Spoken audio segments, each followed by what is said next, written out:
શું તમે જાણો છો કે ગુજરાતના ઇતિહાસની એક કઈ ભયાનક ભૂલ હતી જેના કારણે ગુજરાતનું સોનેરી શાસન હંમેશા માટે ખતમ થઈ ગયું? હા, એ વર્ષ હતું ઈસવીસન 1299, જ્યારે દિલ્હીના ક્રૂર સુલતાન અલાઉદ્દીન ખિલજીની સેનાએ ગુજરાત પર એવું આક્રમણ કર્યું કે અણહિલવાડ પાટણ ધ્રુજી ઉઠ્યું. વાઘેલા વંશના અંતિમ રાજા કર્ણદેવ વાઘેલા ઉર્ફે કરણ ઘેલો પોતાની સત્તા અને સન્માન બંને હારી ગયું. પણ શું આ માત્ર એક સામાન્ય યુદ્ધ હતું કે પછી કોઈની ઘર ખૂટે ઘર જાય તેવી ગદ્દારી? નમસ્કાર મિત્રો, આજે આપણે ગુજરાતના ઇતિહાસના એવા વળાંક વિશે વાત કરીશું કે જે પરીક્ષાની દ્રષ્ટિએ મોસ્ટ ઇમ્પોર્ટન્ટ છે, એટલે કે દિલ્હી સલ્તનતની ગુજરાતમાં સત્તા.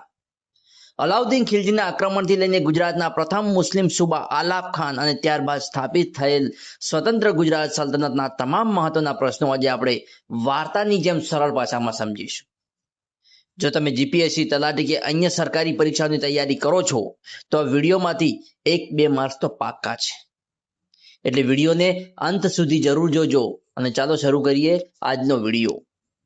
પ્રશ્ન નંબર 1, દિલ્હી સલ્તનતના કયા સુલતાને ગુજરાત પર પ્રથમ સફળ આક્રમણ કર્યું હતું? તો જવાબ છે અલાઉદ્દીન ખિલજીએ.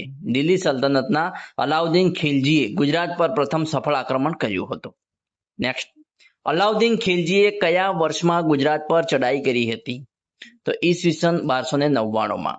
અલાઉદ્દીન ખિલજીએ 1299ના વર્ષમાં ગુજરાત પર ચડાઈ કરી હતી. ખિલજીના આક્રમણ સમયે ગુજરાતમાં કયા વંશનું શાસન હતું? તો વાઘેલા વંશનું. ખિલજીના આક્રમણ સમયે ગુજરાતમાં વાઘેલા વંશનું શાસન હતું. ગુજરાતના કયા અંતિમ વાઘેલા રાજાને હરાવીને દિલ્હી સલ્તનતની સ્થાપના થઈ હતી? તો જવાબ છે કર્ણદેવ વાઘેલા, એટલે કે કરણ ઘેલો. ગુજરાતના કર્ણદેવ વાઘેલા રાજાને હરાવીને દિલ્હી સલ્તનતની સ્થાપના થઈ હતી. અલાઉદ્દીન ખિલજીએ ગુજરાત જીતવા માટે પોતાના કયા 2 સેનાપતિઓને મોકલ્યા હતા? તો જવાબ છે ઇલ્ગુ ખાન અને નુસરત ખાન. અલાઉદ્દીન ખિલજીએ ગુજરાત જીતવા માટે પોતાના 2 સેનાપતિઓ મોકલ્યા હતા, ઇલ્ગુ ખાન અને નુસરત ખાન. નેક્સ્ટ, કર્ણદેવ વાઘેલાના પરાજય પછી ગુજરાતનો પ્રથમ મુસ્લિમ સુબો એટલે કે ગવર્નર કોણ બન્યો હતો? તો જવાબ છે આલપ ખાન. કર્ણદેવ વાઘેલાના પરાજય પછી ગુજરાતનો પ્રથમ મુસ્લિમ સુબો એટલે કે ગવર્નર આલાપ ખાન બન્યો હતો. દિલ્હી સલ્તનત કાળ દરમિયાન ગુજરાતનું મુખ્ય વહીવટી મથક કયું હતું? તો જવાબ છે અણહિલવાડ પાટણ. દિલ્હી સલ્તનત કાળ દરમિયાન ગુજરાતનું મુખ્ય વહીવટી મથક અણહિલવાડ પાટણ હતું. મોહમ્મદ બિન તુઘલકના સમયમાં ગુજરાતમાં થયેલા કયા મોટા બળવાને દબાવવા સુલતાન પોતે ગુજરાત આવ્યો હતો? તો જવાબ છે તગીનો બળવો. મોહમ્મદ બિન તુઘલકના સમયમાં ગુજરાતમાં થયેલા કયા મોટા બળવાને દબાવવા સુલતાન પોતે ગુજરાત આવ્યો હતો? તો જવાબ છે તગીનો બળવો. કયા સુલતાને ગુજરાતના પ્રખ્યાત સોમનાથ મંદિર પર ફરીથી આક્રમણ કરી તેને નુકસાન પહોંચાડ્યું હતું? તો જવાબ છે અલાઉદ્દીન ખિલજી અને ત્યારબાદ મુઝફ્ફર શાહ પ્રથમ એટલે કે ઝફર ખાને ગુજરાતના પ્રખ્યાત સોમનાથ મંદિર પર આક્રમણ કરી તેને નુકસાન પહોંચાડ્યું હતું.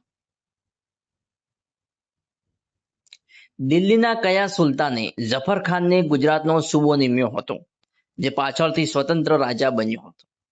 તો જવાબ છે ફિરોઝ શાહ તુઘલકના ઉત્તરાધિકારી નાસરુદ્દીન મોહમ્મદ તુઘલકે ઈસવીસન 1391માં દિલ્હીના સુલતાન ઝફર ખાનને ગુજરાતનો સુબો નિમ્યો હતો અને જે પાછળથી સ્વતંત્ર રાજા બન્યો હતો. નેક્સ્ટ, દિલ્હી સલ્તનતથી અલગ થઈને ગુજરાતમાં સ્વતંત્ર સલ્તનતની સ્થાપના કોણે અને ક્યારે કરી? તો ઝફર ખાને ઈસવીસન 1407માં મુઝફ્ફર શાહ પ્રથમ નામ ધારણ કરીને સ્વતંત્રતા જાહેર કરી હતી. દિલ્હી સલ્તનતથી અલગ થઈને ગુજરાતમાં સ્વતંત્ર સલ્તનતની સ્થાપના 1407માં મુઝફ્ફર શાહ પ્રથમ નામ ધારણ કરીને ઝફર ખાને સ્વતંત્રતા જાહેર કરી હતી. સ્વતંત્ર ગુજરાત સલ્તનતના કયા પ્રખ્યાત રાજાએ ઈસવીસન 1411માં અમદાવાદ શહેરની સ્થાપના કરી હતી? જવાબ છે અહમદ શાહ પ્રથમ, એટલે કે જફર ખાનનો પૌત્ર અહમદ શાહ પ્રથમે.